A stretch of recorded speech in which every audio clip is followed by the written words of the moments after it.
Hey guys, welcome back to my channel. This weekend we're going to have a brand new event that's available for everybody basically, and it's going to be in the form of you can win a champion event, a free champion, legendary, epic, whatever it's available. But they did put out an announcement today in the news section. Happy holidays in Teleria. If you scroll down a little bit, from Friday to Monday, it's going to be a special champ chase tournament. So instead of having a champ training tournament that we are accustomed to seeing whenever there's a free legendary champion that's on the line or as a prize, it's going to be a champ chase. So I'm assuming this is going to be based off your leaderboard. First place on the leaderboard in your tournament. So it is, yeah. So it's based off of your own bracket, whatever your bracket you're in. So if you're level 1 to 30, you'll win a Jingle Hunter. 31 to 50, you'll win Frostbringer. 51 to 70, Galicia. 71 to 90, Gurgo. And 91 to 100, Tormin. It is definitely a whale tournament, guys, okay? I will be honest with you. So I kind of wish, like no one's really interested in a Frostbringer, a Jingle Hunter. I mean, not to say Jingle Hunter's bad. He does have the decent speed aura along with the freeze, which is pretty cool. But Galicia, she's pretty underwhelming. Gurgo is actually pretty solid, but nothing like that really jumps out at you or anything like that. Tormin is actually really solid. I do like Tormin a lot. In the past, he was a monster. Recently, I guess like when it comes to PvP, like if you're trying to go to Plat Arena, he's not really the option for you. He'll be really good against going up against champions like Arbiter. If you want to use him on offense and you just want their team to have a chance to freeze, Tormin is going to help you progress very nicely in Arena. But as far as like, I mean, even like dungeons, I guess. So here's the thing. If you are an early game player, a mid game player, I think Tormin's fantastic. But if you're at level 91 to 100, I can only assume, unless you're free to play or super low spender, I can only assume if you're at 91 to 100, if anything, you're more leaning towards the late game end game, right? So that's kind of what I'm assuming at that point. But yeah, so like in that scenario, do you really need a Tormin? If you're like a late game end game player, you're already able to complete most of the content in the game. At that point, I think Tormin is just more of like a trophy, if anything, right? Someone, not to say he's going to be in your vault, he's definitely going to be useful in some areas. He's still really good in Doom Tower. He's still really good in Faction Wars. He's still usable in Arena to an extent. But like, I think if anything, if they put Tormin like at 1 to 30, 31 to 50, 51 to 70, awesome. And then maybe like, or maybe even like shuffle it around, put Sir Nicholas. Yeah, speaking of Sir Nicholas, he is the Santa Claus champion, right? I think he would have been really cool to be in here if anything. But yeah, I don't know. Those are my thoughts as far as like the champions goes. Because I mean, no, it's not that interesting here. But then again, it's better than nothing. Now, what I want to talk about here is, because these are champions that you're able to get for free, it's technically free, but it's not free, right? Because you're only going to win these tournaments if you have a bunch of shards saved up somehow, or if you pretty much whale out and have a ton of shards. So in that case, you're going to be having a chance to win one of these champions. So let's say in my situation, do I really want a Tormin? Do I really need a Gurgo? Do I really need a Galicia? I'm not going to be able to compete for the Gurgo or the Galicia because I'm at level 100.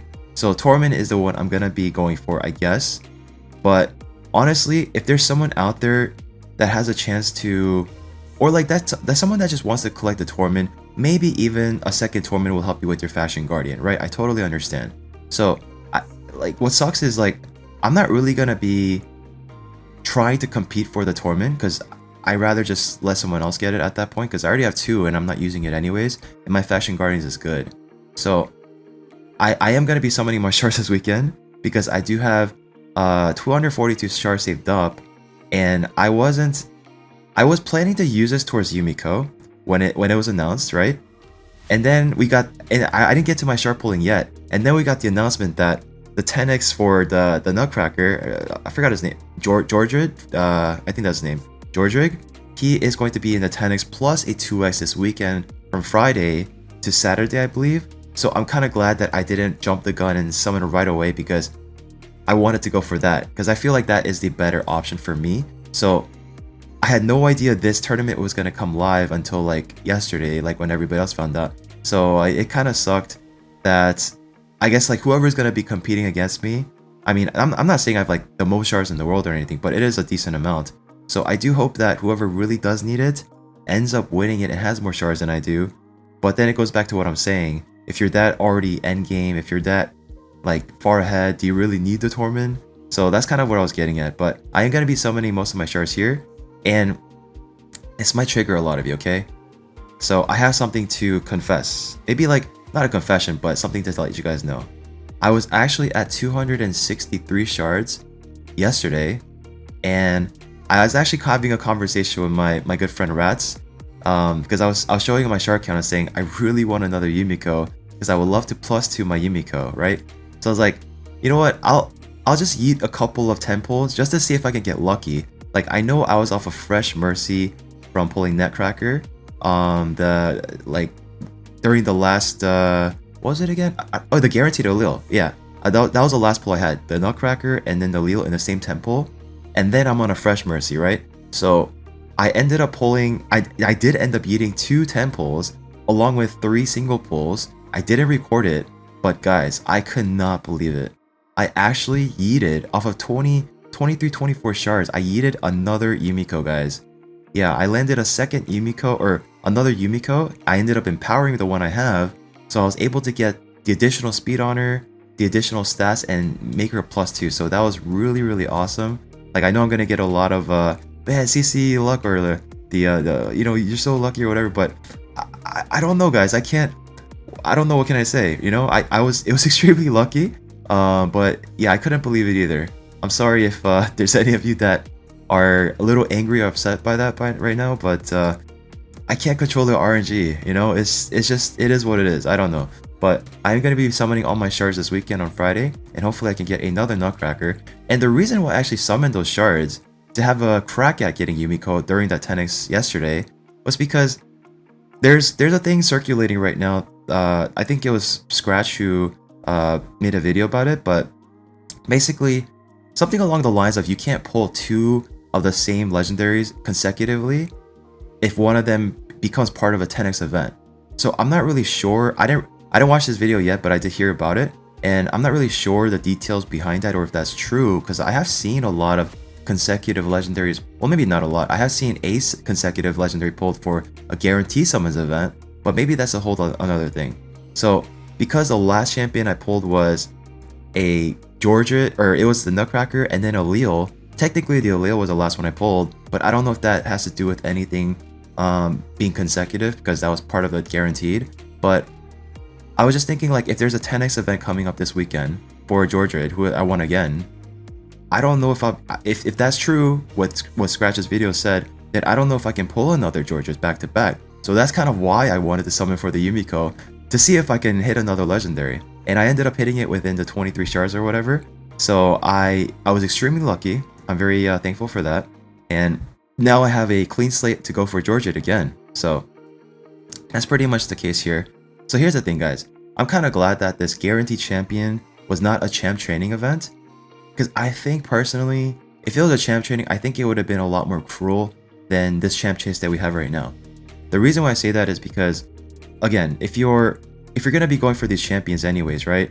Like if you're that much of an end game, if you're early game, you're not gonna have a chance to compete against other whales that can have a lot more shards than you. So that Tormin is out of the question. That Gurgo is probably gonna be out of the question. It's gonna be tough.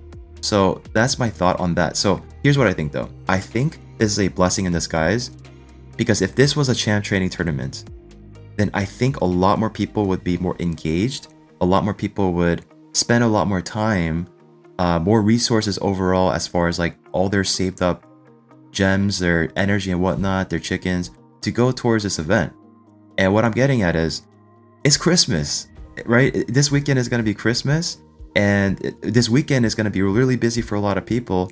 So I think it's kind of good that this was not really part as a champ training, because then we spending so much time just investing into that instead of spending our time with our family, spending our time with our loved ones, because champ trainings do usually span over like 3-4 days, like from the past like guaranteed or free legendaries, whatever. So I'm kind of glad that it wasn't a champ training. So I think it would have been cooler, obviously, if it was something different that a lot more people can get easily, or even like a mini fusion event that's so easy to do and everybody gets a free Sir Nicholas like they've done in the past. It was one of the easiest fusions they've ever done in the past. I think that would have been nicer, but I don't know. It is what it is. I'm kind of thinking it's a blessing in disguise, if anything.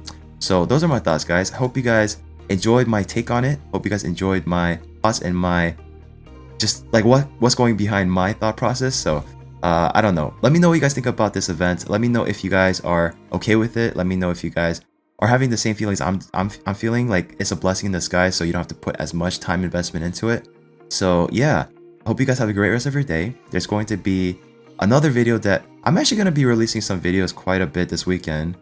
So stay tuned for that. And it is heading into Christmas. Yeah, so I hope you guys have a great rest of your weekend. Have a great holiday, have a great Christmas, whatever holiday that you're celebrating. I hope you guys have a great time with your family and loved ones. And thank you so much for all the love and support. I appreciate you guys so much. If you guys enjoy my content, if you guys want to see any more of my videos, make sure to subscribe, hit that like button. It helps out a lot, and I'll see you all in the next video.